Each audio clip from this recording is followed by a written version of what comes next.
Puji Tuhan ya, kita berkumpul lagi malam hari tempat ini. Malam hari ini kan kita bersama mengikuti Love Conference ya,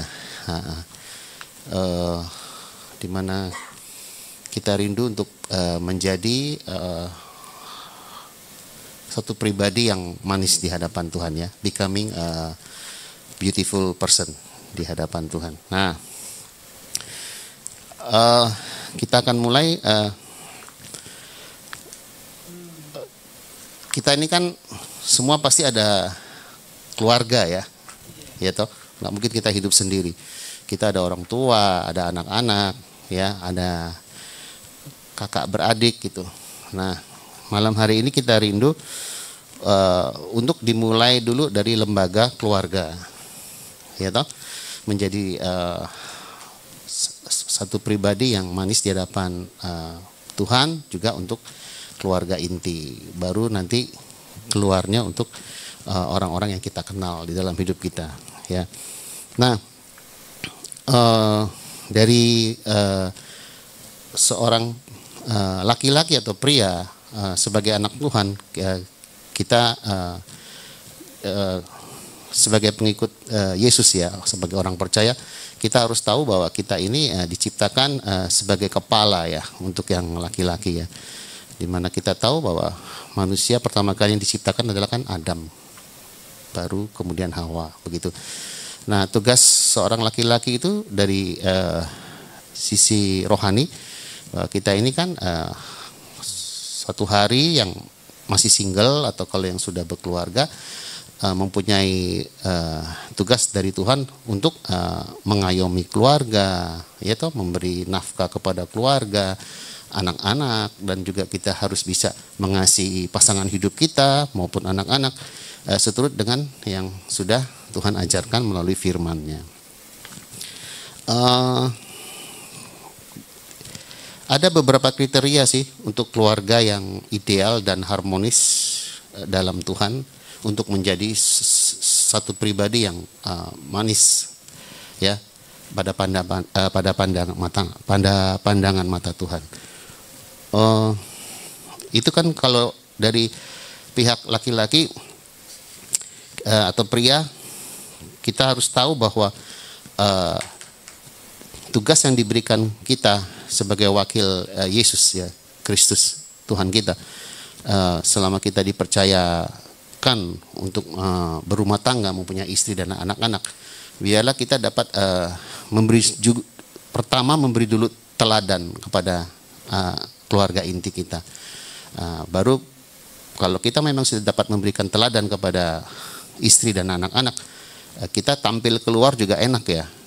Kan kebanyakan ya kita kalau tahu bahwa kita bicara tentang orang percaya ya, sudah banyak tampil di luar, tapi ternyata dari pihak istri dan anak-anak justru suka mungkin di belakang kita nih sebagai kaum pria, lo kok papa di rumah beda ya dengan di luar gitu. Di luar bisa ya menjaga image ya, jaga wibawa, tapi kenyataannya kan kalau di rumah bertolak belakang. Nah, itu jangan sampai begitu. Dari pihak laki-laki atau pria, kita nanti belajar bersama bagaimana seharusnya kita bersikap sebagai anak-anak Allah yang sudah percaya Yesus, untuk boleh dapat seperti itu, becoming a beautiful person di hadapan Tuhan maupun manusia. Itu dari pihak laki-laki. Kalau perempuan, sebentar nanti silakan Bu Tri. Nanti kalau itu baru kita masuk ke 5 kriteria keluarga.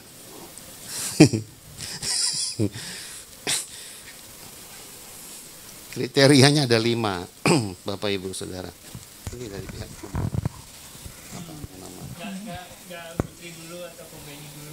oh, nanti baru sekalian ya. Oh ya sudah. Kalau gitu kita langsung masuk aja di kriteria. Sudah, kalau gitu duduk dulu Bu. Nah, ngeprank. Nah, ini kriterianya ada 5 ya, untuk keluarga Kristen yang ideal dan harmonis dalam Tuhan. Ini kriterianya ya. Ya, kita ini kan semua pasti ada di dalam 5 kriteria ini saya percaya, kalau belum ya kita ajak, kita himbau keluarga kita, keluarga inti ya, ini bicara tentang suami istri sama anak-anak. Ataupun kalau single parent sama anak-anak juga ya masuk di dalamnya begitu. Bahwa gini, keluarga yang ideal adalah keluarga yang sudah diselamatkan. Kita semua sudah ya, sudah percaya Yesus, terima Yesus sebagai juru selamat. Individu, bukan cuma kepala rumah tangga percaya tapi istri sama anak belum, enggak. Atau istri sama anak cuma ikut-ikutan bapaknya gitu, enggak. Ini benar-benar keluarga yang sudah diselamatkan per individu. Ya. Terus sudah dibaptis, sudah percaya dibaptis gitu. Ini yang adalah kriteria yang ideal untuk satu keluarga Kristen pengikut Yesus ya. Poin kedua, kriterianya adalah keluarga yang ideal itu keluarga yang melayani.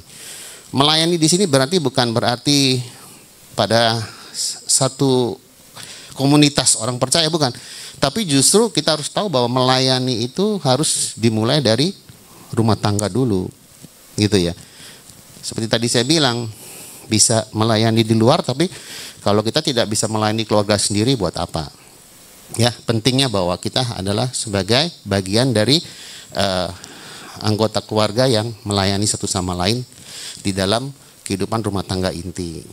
Itu kriteria untuk keluarga Kristen yang ideal dan harmonis ya. Terus 3, keluarga yang ideal adalah keluarga yang sudah dikuduskan. Itu kurang N ya, sanctified family. Sudah dikuduskan. Saya juga kemarin dapat berkat dari pastor sama Ibu Lucy juga. Ternyata betul ya, status kita ini sudah dikuduskan. Jadi kita nggak perlu lagi kejar kekudusan ya. Justru maksudnya gini, karena kita sudah dikuduskan, nah seharusnya kita juga mencerminkan kekudusan itu lewat perbuatan kita. Bukannya jangan dibalik, aku mau buat sesuatu yang baik supaya aku dikuduskan. Tidak, memang status kita sudah dikuduskan ya. Sama juga seperti kayak kita sudah diselamatkan. Jadi kita berbuat baik itu bukan supaya selamat, tetapi justru karena kita sudah diselamatkan, kita harus berbuat baik gitu. Nah, sudah dikuduskan ya. Terus yang keempat kriterianya, keluarga yang ideal adalah keluarga yang selalu bersukacita dan tertawa bersama. Ya. Membawa atmosfer di dalam rumah itu hidup gitu ya. Jangan ya banyak kejadian begitu anak tahu papanya pulang, takut gitu ya. Sama bapaknya takut. Gak seneng gitu loh kalau bapaknya pulang. Atau nggak suka sama ibunya, terlalu cerewet gitu ya, ngatur anak terlalu banyak gitu. Nah itu juga biarlah setiap kita hari ini harus banyak juga mengintrospeksi diri masing-masing. Peran sebagai seorang ayah bagaimana, seorang ibu sebagaimana, maupun anak-anak terhadap orang tuanya. Begitu. Nah ini dikatakan smile family. Jadi mereka harus bisa di dalam satu keluarga inti itu satu sukacita, ya semua ikut sukacita. Satu sedang bersedih, kita ikut bersedih. Tapi yang lebih ditekankan di sini adalah biarlah kita selalu bersukacita dan tertawa bersama, ya, di dalam satu keluarga. Terakhir, kriteria yang kelima adalah keluarga yang ideal adalah keluarga yang saling jujur satu dengan yang lainnya. Ya, karena kita tahu bahwa banyak kejadian kasus, tapi ini kalau dilihat dari survei itu kebanyakan kaum bapak yang nggak pernah mau jujur sama istri, gitu ya. Ya dalam hal apa? Banyak lah ya. Ya terutama saya diingatkan yaitu masalah keuangan, atau dia tidak suka dengan penampilan istrinya di rumah yang mungkin pada saat dia pulang bekerja disambutnya hanya dengan pakai daster katanya, dengan penampilan yang kumel lah segala macam yang lecek. Itu. Jadi keluarga ideal adalah untuk saling jujur. Kita kan bisa bicara secara kasih, bahasa kasih kepada pasangan hidup kita, untuk boleh mengatakan apa yang kita nggak suka ke dia atau dia nggak suka ke kita tuh apa gitu. Saling jujur lah, sincere family. Adanya keterbukaan, tidak ada yang disembunyikan, apapun itu. Nah maka juga banyak kejadian kan karena terjadinya gap antara satu pasangan suami dan istri.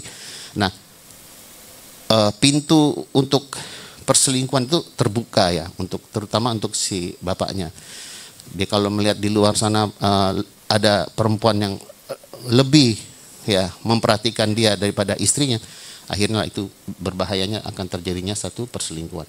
Jadi ini kriteria keluarga Kristen yang ideal dan harmonis dalam Tuhan itu adalah seperti ini ya. Tidak boleh satu sama lain untuk saling menganggap remeh dalam hal mengikuti 5 kriteria ini. Ini bicara bukan hanya untuk pasangan suami istri, saya ulangi lagi, untuk orang tua ke anak yang single parent ataupun yang belum menikah bisa tahu menghargai orang tua, maupun untuk calon istri atau calon suaminya di kemudian hari. Nah, untuk mendapatkan keluarga yang harmoni ya dan ideal, kita di sini dikatakan harus memiliki harmoni psikologis, ya. Di mana di sini katakan bahwa harus ada perasaan saling mengasihi satu sama lain dan menghargai, ya, di antara kedua pasangan maupun terhadap anak-anak dan anak-anak terhadap orang tua, ya. Mereka adalah, kita ini semua adalah satu keluarga di dalam Allah, ya. Satu benih ilahi adanya. Jadi ini sangat penting untuk saling mengasihi satu sama lain, ya. Dan pada saat kita bisa melakukan itu di dalam kehidupan keluarga ya, maka dapat memberikan satu kesembuhan secara psikis ya. Dikatakan di sini saya mendapatkan bahwa seperti rasa kesepian ya, atau mungkin anggota keluarga kita yang masih suka marah gitu, emosional dan lain sebagainya, merasa anak-anak kita memiliki kekosongan hidup ya, dia tidak tahu ya, tidak memiliki kasih ya, jalan hidupnya yang pada ujungnya kan banyak kejadian anak-anak itu suka akhirnya bergaul dalam pergaulan yang sesat ya, drug abuse segala macam, seks bebas, dan lebih berbahaya lagi kalau dia menjurus ke punya pemikiran untuk mengakhiri hidup ya, yaitu bunuh diri karena kekosongan hidup itu. Nah, ataupun melalui harmoni psikologis ini kita bisa mendapatkan mental illness ya, yang tadinya stres, depresi, mungkin dapat tekanan apa dari pekerjaan dan lain sebagainya, tapi pada saat sampai di rumah menemui istri atau anak-anak yang satu sama lain saling mengisi, saling mengasihi dan saling menopang. Nah, itu tadi 4 poin ini bisa disembuhkan ya. Rasa kesepian, suka marah, kekosongan hidup ataupun stres dan depresi. Kita lihat bahwa begitu pentingnya ya dalam satu keluarga pasangan suami istri bersama anak-anak mempunyai adanya istilah the mountain of love. Ini adalah gunung cinta bagi setiap kita yang sudah diselamatkan menjadi anak-anak Allah. Oh, coba nextnya ya Pak Hendro. Ini dia the mountain of love. The mountain of love ini adalah konsep untuk membangun hubungan yang sehat dan penuh cinta kasih di dalam keluarga antara pasangan suami istri, orang tua dan anak, juga kakak dan adik ya, di keluarga inti dulu. Makanya selalu tadi saya katakan dari awal, keluarga inti itu paling penting. Kalau di dalam satu keluarga inti itu sudah hidupnya harmonis dan ideal, pasti dibawa keluarnya juga akan memberikan impartasi ya, untuk orang-orang di luar begitu. Ini the mountain of love itu ada 10 tingkat atau 10 langkah. Tingkat pertama berikutnya Pak Hendro, mengenai kontak. Kontak itu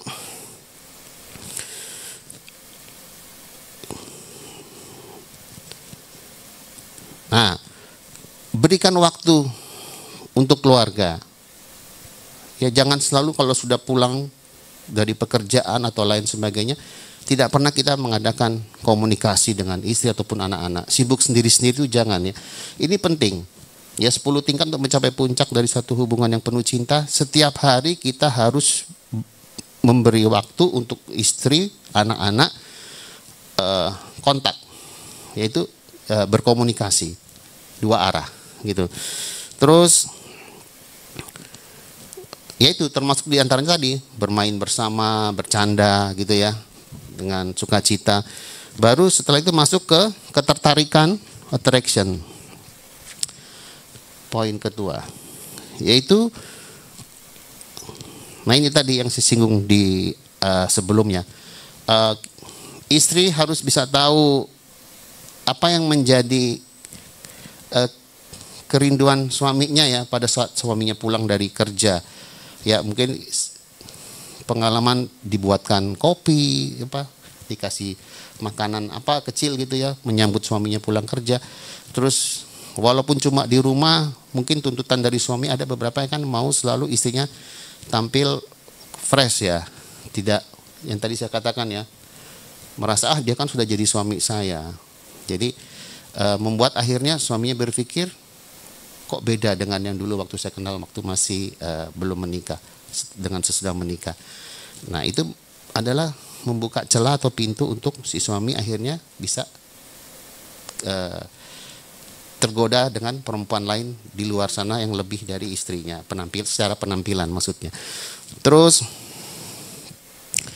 dari tingkat 2 attraction satu sama lain, begitupun juga suami ya terhadap istri harus juga memberi perhatian. Nah kalau untuk yang single parent ya pasti ya untuk anak-anak maupun anak-anak orang tua. Tapi lebih ada lagi satu rahasia yang dahsyat untuk yang single parent juga kan, baik laki-laki maupun perempuan, mereka biarlah memberi perhatian mereka lebih banyak waktu untuk Yesus.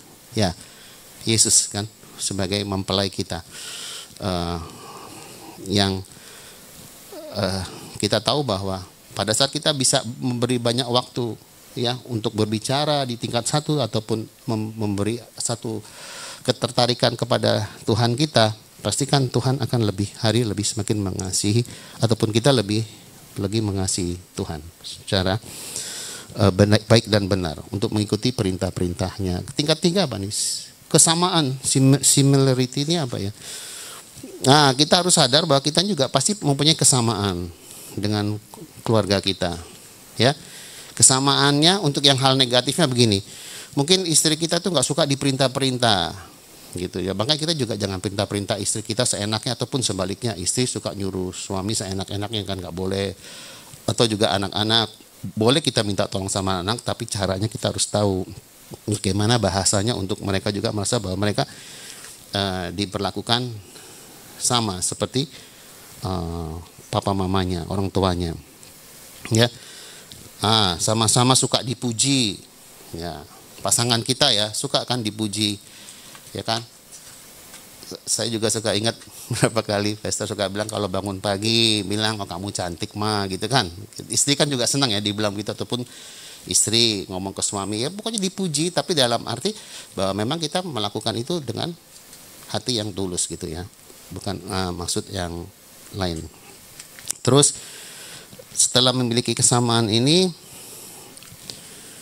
nah ada satu perkataan yang kita juga sudah tahu, seperti firman Tuhan berkata, perlakukan pasangan kita sebagaimana kita ingin dia perlakukan kepada kita, maupun anak-anak dan orang tua. Kalau kita mau anak-anak kita supaya hormat, sopan sama kita, kita pun juga harus bisa tahu memperlakukan mereka sebagai orang-orang juga yang berharga, ya toh.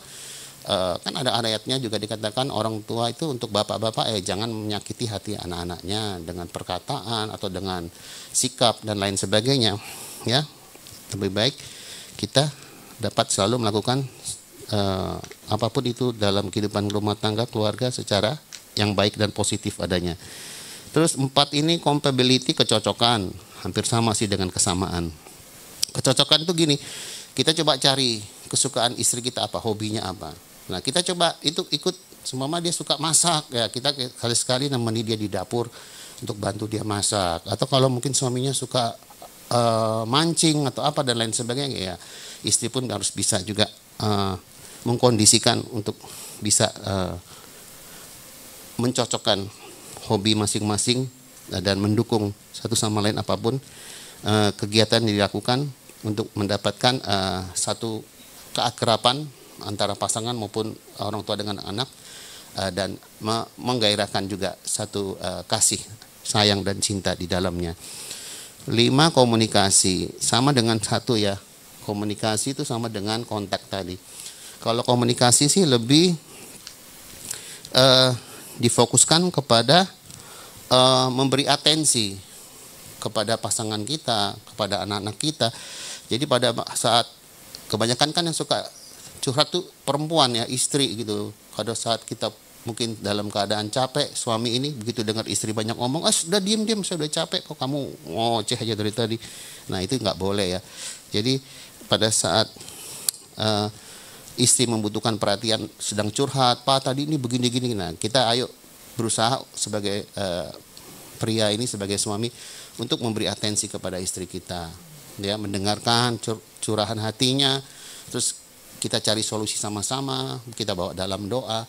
Begitupun juga orang tua dengan anak-anak. 6, masuk ke honesty, kejujuran. Ya, udah tadi kita bahas juga di atas, kejujuran itu sangat penting. Ya, ini juga adalah salah satu langkah untuk bisa mencapai ke puncak gunung kasih tadi, gunung cinta ya. Tanpa kejujuran di dalam satu rumah tangga, dalam satu keluarga, itu sangat berbahaya. Ya, sekali 2 kali kita nggak jujur, semakin kesananya kebohongan itu semakin besar gitu. Jangan disorot untuk yang laki-laki aja suka nggak jujur, tapi mungkin juga istri kita kadang-kadang suka nggak jujur sama kita, kan kita nggak tahu. Itu pun harus timbal balik. Juga untuk mendidik anak-anak, kita harus mengajarkan anak-anak kita jujur dalam perkataan, dalam sikap dan lain sebagainya, tidak ada yang disembunyikan. Dan tingkat ke-7, pengertian atau pemahaman, ini di sini mengenai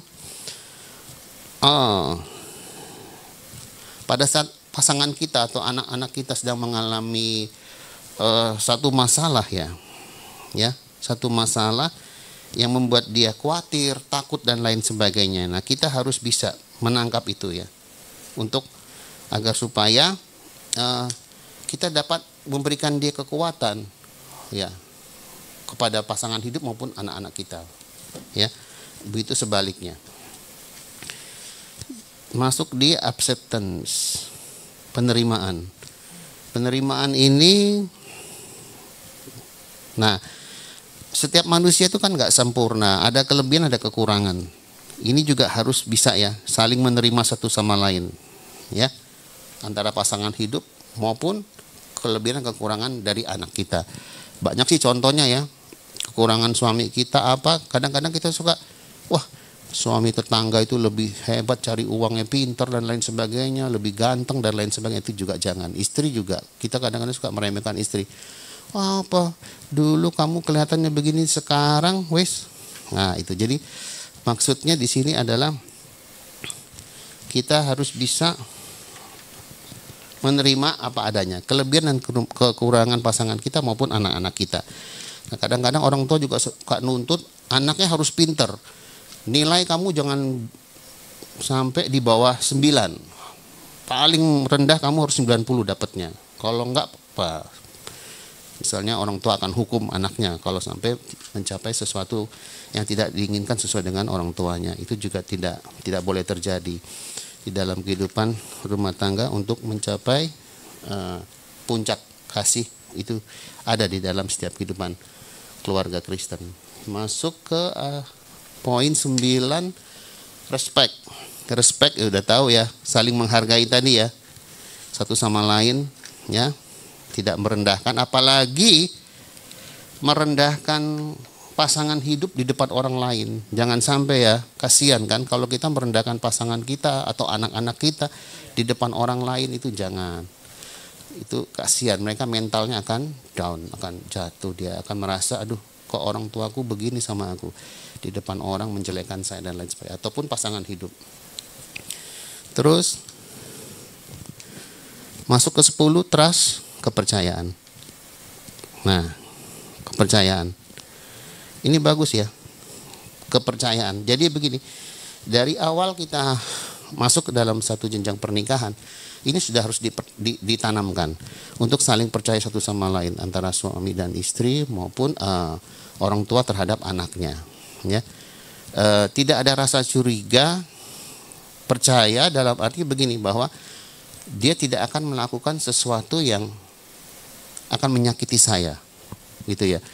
Maksudnya ya seperti tadi di awal ya, seorang istri memiliki kepercayaan penuh kepada suaminya untuk tidak selingkuh di luar sana, ataupun suami kepada istri sebaliknya. Karena zaman sekarang kan bukan zamannya laki-laki yang selingkuh aja, banyak juga istri yang selingkuh. Nah, kalau anak-anak kita percaya bahwa di luar sana kalau kita sudah nasihatkan untuk tidak bergaul dalam pergaulan yang sesat, kita sudah kasih kepercayaan kepada mereka dengan memberikan wejangan hikmat takut akan Tuhan, pasti juga mereka akan dengar apa dari perkataan kita selama tadi tingkatan-tingkatan ini kita lakukan semua di dalam kehidupan rumah tangga. Pada akhirnya di slide berikutnya, nah ini hanya puncak dari gunungnya cinta itu bahwa harus adanya pertumbuhan. Pertumbuhan dari yang 10 langkah tadi. Jadi sifatnya enggak monoton begitu aja, tapi kalau bisa ada pertumbuhan. Semakin hari semakin grafiknya semakin naik, ya. Memberi atensi tadi kan, respect, komunikasi, kontak, harus menyediakan waktu untuk keluarga dan lain sebagainya sampai di tingkat ke-10 kepercayaan itu harus ada pertumbuhan, ya, sampai akhirnya pada titik puncak di gunung cinta. Nah, jadi kesimpulannya didapat bahwa keluarga yang ideal adalah keluarga yang didambakan Allah di dunia ini. Sebab kalau sebuah keluarga Kristen menjadi sebuah keluarga yang ideal dan harmonis, maka hal itu akan menjadi kesaksian yang dahsyat bagi banyak orang, ya, dalam rumah tangga. Jadi maksud gini, keluarga Kristen ini akan menjadi berkat bagi keluarga-keluarga Kristen lainnya, gitu ya. Nah, intinya begitu. Becoming beautiful person, intinya yaitu tidak usah mulai sapa duluan. Semua berbarengan, entah itu suami, istri, ya. Kita harus bisa memulainya tuh berbarengan. Jangan main tunggu-tungguan. Dia belum berubah, aku nggak mau berubah. Dia berubah sih, aku baru berubah. Enggak. Kita harus sama-sama mulai sesuatu yang baru, melangkah sama-sama berubah. Anak-anak pun begitu. Ya. Melihat contoh orang tuanya baik adanya, ya toh. Oh, mereka saling mengasihi, tidak ada kemunafikan, ya toh, mendidik saya dengan cara benar. Nah, begitu. Jadi orang tua juga mendapat tempat di hati anaknya, ya. Oh, ini orang tua ideal buat saya. Mereka pasangan yang harmonis. Nah, di kemudian hari anak-anaknya pun akan mencontoh kedua orang tuanya untuk dapat mencari pasangan hidup yang seiman, yang bisa dibangun di dasar kasih tadi, ya, melalui 10 tingkatan, terus akhirnya sampai pada ke puncaknya melalui pertumbuhan. Tidak stagnasi, tidak berjalan di tempat, tapi grafiknya tuh boleh terus semakin hari semakin naik. Begitu. Jadi intinya bahwa keluarga Kristen, baik yang couple maupun yang single parent, ya, ini semua berlaku. Ini berlaku bukan hanya untuk couple aja, yang single parent pun berlaku. Bagaimana mereka bisa mendidik anak-anaknya untuk dapat menjadi becoming a beautiful person, seorang yang indah, manis pada pandangan mata Tuhan maupun pada pandangan mata manusia, gitu ya. Itu dulu sih kalau dari ini saya. Silakan Putri.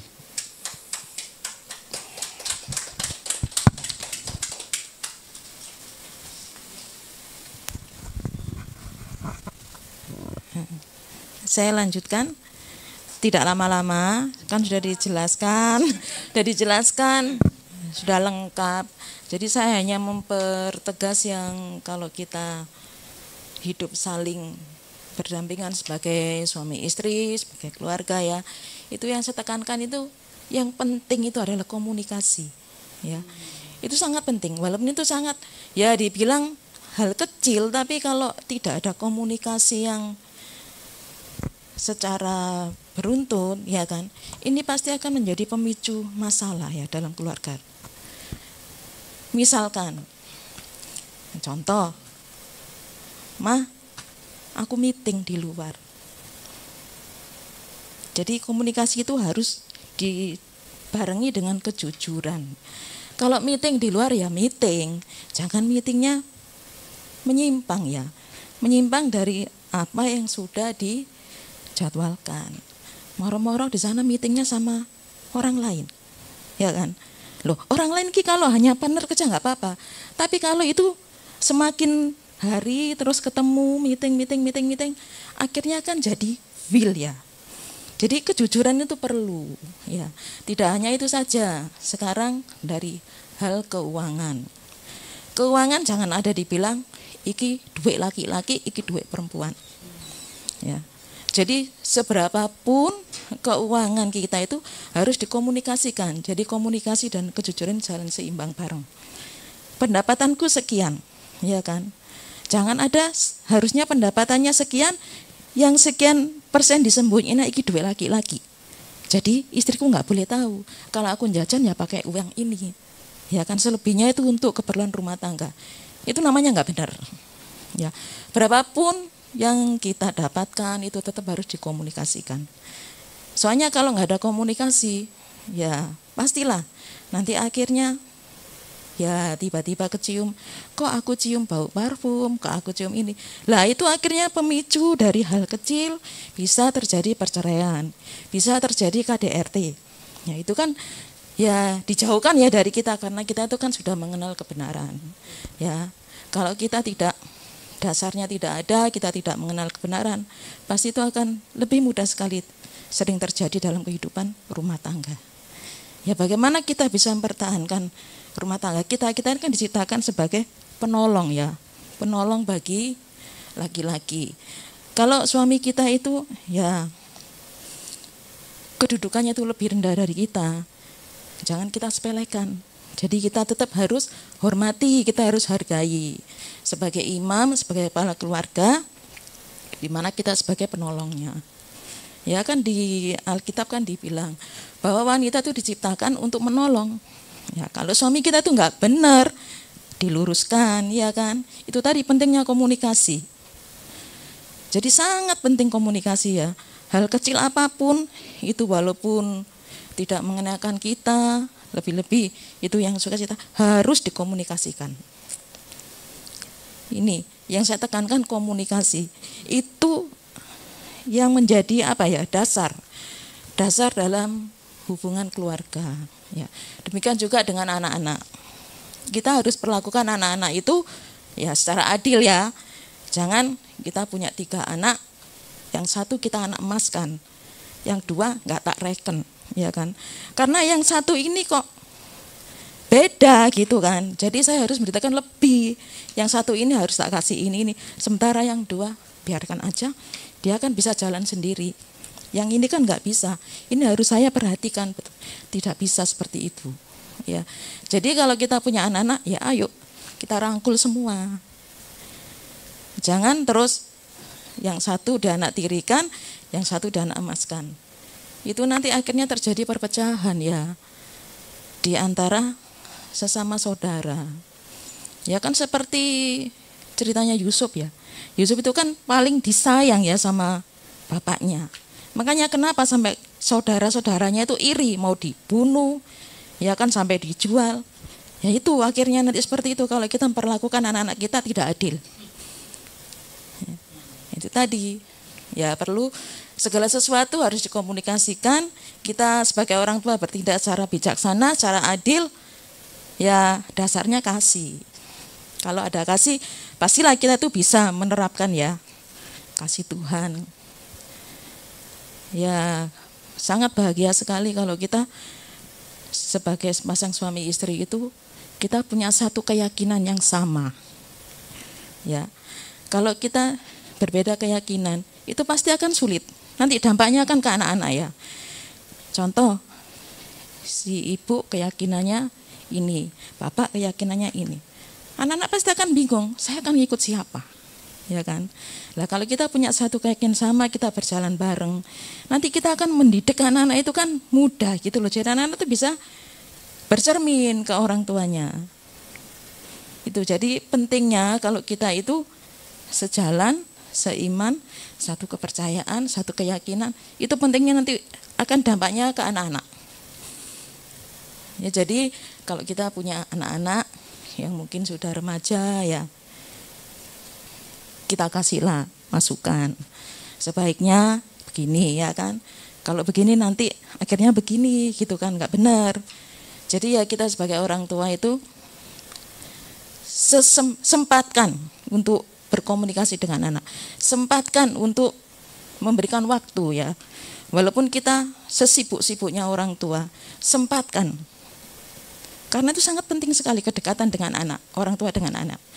Kalau tidak kita sempatkan nanti akhirnya dampaknya ke anak-anak itu apa ya terjadi? Broken ya Pak.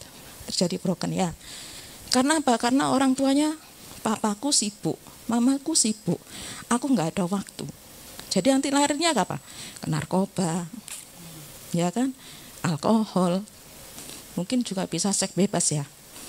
Karena nggak ada perhatian dari orang tua. Itulah kita perlunya pendekatan sama anak-anak itu seperti itu. Sesibuk apapun orang tua, sempatkanlah. Sempatkan waktu, mungkin untuk rekreasi bersama anak-anak. Nonton bareng, walaupun itu bagi kita ya filmnya mungkin itu bukan zamannya kita gitu.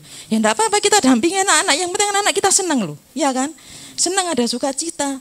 Oh mamaku, papaku ada perhatian. Ya kan, walaupun kita enggak maksudnya filmnya tuh bukan ininya kita, tapi ya sudah saya antar aja wis kamu nonton. Nanti kita temani. Walaupun enggak nonton ya, nonton bareng di rumah, ngobrol-ngobrol, sharing-sharing. Itu kan juga salah satu pendekatan ya dengan anak ya. Karena anak-anak sekarang itu kan dia kan gampang sekali terbawa arus yang nggak benar. Jadi ya sebagai orang tua sempatkanlah, karena itu waktu itu sangat berharga ya. Karena kan anak ini kan semakin bertumbuh dan lingkungan itu sangat besar sekali pengaruhnya. Jadi kita mesti memberikan perhatian ekstra untuk anak-anak kita itu.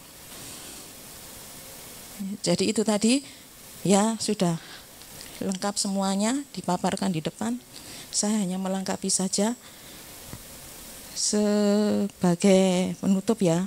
Jadi hanya itu tadi, kasih dari Bapa itu loh, yang membuat kita itu apa ya, kalau tidak ada Tuhan mungkin hidup ini rasanya kok wes enak aja, aku tak merono, yang tidak sejalan dengan firman. Karena kita tuh punya Tuhan, jadi kita itu ada apa ya, kontak batin ya kan, antara Tuhan dengan kita ya kan. Lah karena ada kasih Tuhan tadi itu kita bisa berhubungan dengan sesama kita, terutama keluarga kita, keluarga inti. Ya, jadi ya puji Tuhan, saya lihat di sini ya, maksudnya sudah sama-sama suami, istri, anak dibawa ke gereja. Ya kan? Anak-anak diikutkan apa itu kegiatan gereja, youngster apa. Itu sangat bagus sekali, kita dukung. Ya, sangat harus kita dukung itu. Soalnya anak-anak zaman sekarang itu nggak seperti dulu. Dulu kan kalau ada orang tua kita kan hormat ya, tunduk.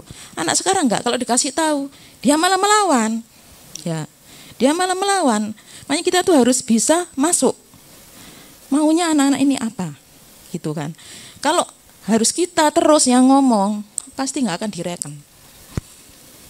Gitu. Jadi mereka itu akan melakukannya malah berlawanan. Jadi kalau mereka ada kegiatan-kegiatan yang positif, seperti di sini ada youngster, itu perlu kita support. Perlu kita support mentalnya ya, terutama mentalnya. Jadi ya untuk menghindari biar mereka itu tidak di luar sana yang pergaulan bebas ya kan, sangat rawan sekali untuk anak-anak sekarang. Jadi kita sebagai orang tua harus benar-benar memberikan perhatian dengan apa? Dengan kasih, dengan komunikasi tadi, pendekatan. Gitu. Dan kalau ada masalah, konflik, antara suami istri. Jangan sampai konflik itu di depan anak kita. Oh, ternyata papa mamaku hari-harinya itu begini. Bertengkar, adu mulut terus. Jangan sampai. Jadi tunjukkan sikap yang manis, sikap yang penuh kasih, penuh cinta di depan anak kita. Kalaupun memang ada masalah keluarga, kita selesaikan baik-baik. Ya, kalau anak itu perlu dilibatkan, kita libatkan hanya sebatas ininya dia. Jangan sampai melewati yang dia tidak harus dia ketahui gitu ya. Itu sebagai kita sebagai seorang ibu, seorang ayah, ya mungkin yang single parent itu juga nggak apa-apa lah. Kita kan maksudnya gini, yang single parent itu mengaku ndak ada suami kak. Suami kita kan Tuhan Yesus, ya kan? Iya, jadi jangan putus asa, jangan berkecil hati. Tetap aja terapkan ya Alkitab tadi ya dasarnya ya. Kasih Tuhan itu tadi dasarnya. Sudah mungkin ada tambahan?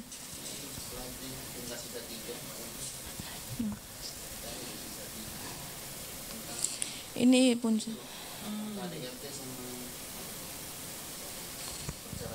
ya, sudah saya bahas tadi kan, KDRT sama perceraian.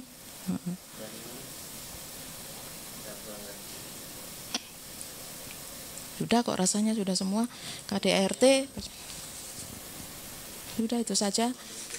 Jadi ya yang ditekankan, yang perlu kita tekankan gini, komunikasi ya. Ya kasih, peduli, kejujuran. Kasih kan sudah pasti. Peduli tadi ya kita harus memperhatikan kepedulian kita. Ya sebagai istri ya peduli sama suami. Saling melengkapi lah, tidak egois ya. Walaupun istrinya itu punya pekerjaan, punya jabatan yang tinggi tapi tidak egois. Ya. Jadi bisa mengerti keberadaan suaminya. Kalau kita egois, ya nggak akan jalan. Yang akan jalan bersama. Tadi kan dibilang kan harmonis. Kalau harmonis kan jalan bersama. Jadi saling melengkapi. Ya kejujuran tuh penting. Penting kejujuran. Ya sudah itu dari saya. Nah itu jawab Yesus kepadanya itu. Jawab Yesus kepadanya, kasihilah Tuhan Allahmu dengan segenap hatimu dan dengan segenap jiwamu dan dengan segenap akal budimu. Itulah hukum yang terutama dan yang pertama. Dan hukum yang kedua yang sama dengan itu ialah kasihilah sesamamu manusia seperti dirimu sendiri. Ya, kalau kita punya kasih Tuhan, pasti kasih itu akan tinggal di dalam kita ya. Jadi kita sebagai istri ya tunjukkan sikap apa? Inner beauty ya. Cantik dari dalam terpancar keluar.